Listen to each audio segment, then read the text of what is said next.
Our children deserve better. The school board. First of all, I'm a retired educator.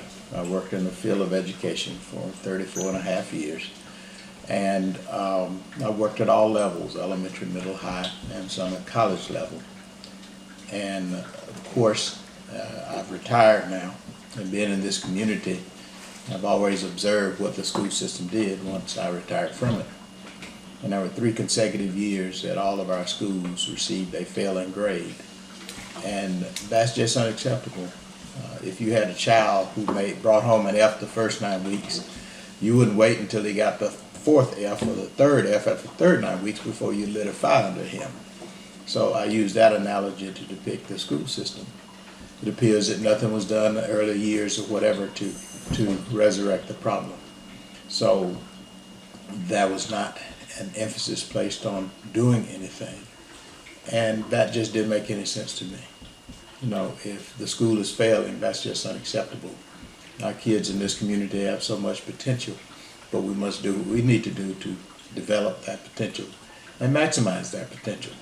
So that was really the driving force behind me running. I wanted to use my experience to help them improve the academic and other offerings that we have for our children in this community so that our children can be successful in whatever career they would choose. Tell us about your experience. What makes you qualified to be on the school board? Well, first of all, my high school experience, my education career began, I taught math at the high school level for 8 years. After that, I served as an assistant principal, 2 years at a middle school, 2 years at a high school. After that, I was an elementary principal for 7 years, and during my tenure there, the school was a Georgia School of Excellence. Did just under 3 years at a middle school before my last position, which was superintendent of this system, Randolph County Schools. And I was in that position for over 12 years. It's kind of ironic, when I came here, the high school was on the failure list for the state. It was listed as one of the worst 40 schools in the state. And working collaboratively with the staff, we were able to move the school off of that list and show some just tremendous progress in all of our schools. So it's kind of like deja vu. This is a problem that I've seen before. This is a problem that I've dealt with on that side. Of course, as a board member, I would have a different perspective, but I think some of my experience that I use to solve that problem would be helpful in helping the schools turn around this time. What changes do you want to see in the Randolph County school system? Well, first of all, I'm not getting the sense that it's really critical that our schools improve. I don't get that there's a sense of urgency. It may be there, I'm just not getting it from what I read in the papers and in talking with people, that this is a serious problem.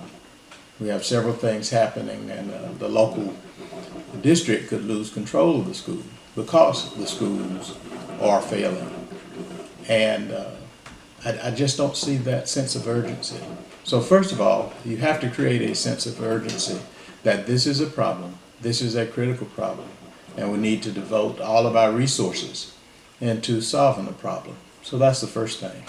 Secondly, you have to come up with a definitive plan for improving schools. They call them school improvement plans. And not only do you have to have a plan, because I know there is a plan available, but you have to monitor the implementation of the plan and evaluate its effectiveness. You can have a very good plan, but if that plan is not implemented with fidelity and do all the things that you're supposed to, then you won't get good results. So that is the process of holding people accountable. You know, if this is your job, this is what you're supposed to do, then we have to evaluate that, hold you accountable that that is actually what is done. Now, if that is not what is being done, then there's some steps we can take. We may have to provide professional development to make sure that you have the skills and, of course, the resources to do what it is you're supposed to do. Why vote for Bobby Jenkins? The other one, I'm gonna backtrack in terms of what I would do. So in terms of what I do, that would be the academics. The other thing, our facilities are not in good shape. Our elementary kids have been housed in a building, parts of which were built in 1945. And that is just old. They've had some issues with that. So we need to make sure that our kids are housed in decent facilities. And of course, to do that, we would need the support of the entire community in order to do that. And then thirdly, the environment and the climate of the school must be conducive to education. Now, here's some horror stories in terms of what happens on a day-to-day basis. And we just need people in positions and administrators who can be firm, who can be fair, and who can be consistent. Because you can have the best curriculum possible, but if there is no order, if there's not a climate conducive to learning, that good curriculum will be like playing with dirt. It won't do anything, won't accomplish anything. Why vote Bobby Jenkins? Well, I would like the voters to select me because I feel that I have the experience necessary to bring about the much needed change in the system. My 34 years of experience in education, I think I've picked up a lot of, just been in a lot of scenarios and seen a lot of things that I feel will work and help us, more particularly my experience in this system. So I think I know the system fairly well, know what it can do, what needs to be done based on that, and just the experience to do those things that would bring about needed improvement. And what do you want the voters to do?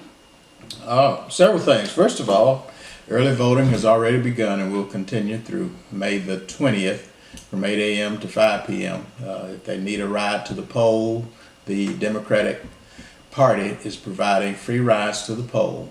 Call Mrs. Karen Johnson at 732-7119 for a ride to the poll.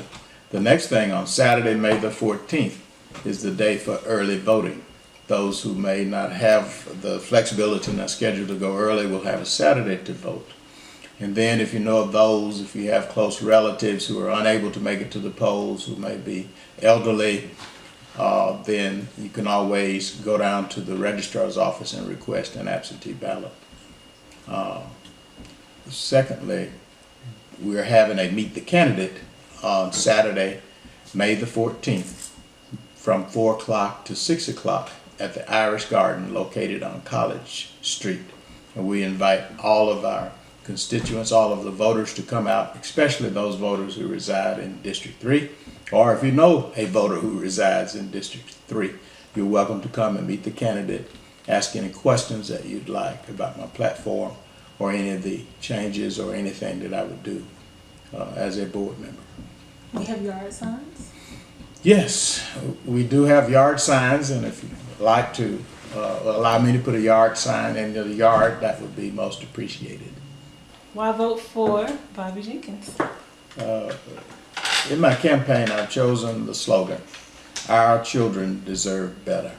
I want to improve the conditions that our children are experiencing in their educational career. I want them to be successful so that they can leave here and pursue whatever endeavor or career they would choose. I feel that I have the experience necessary to bring about the needed change in our system. But as we stated before, our children deserve better. They are 100% of our future. Thank you.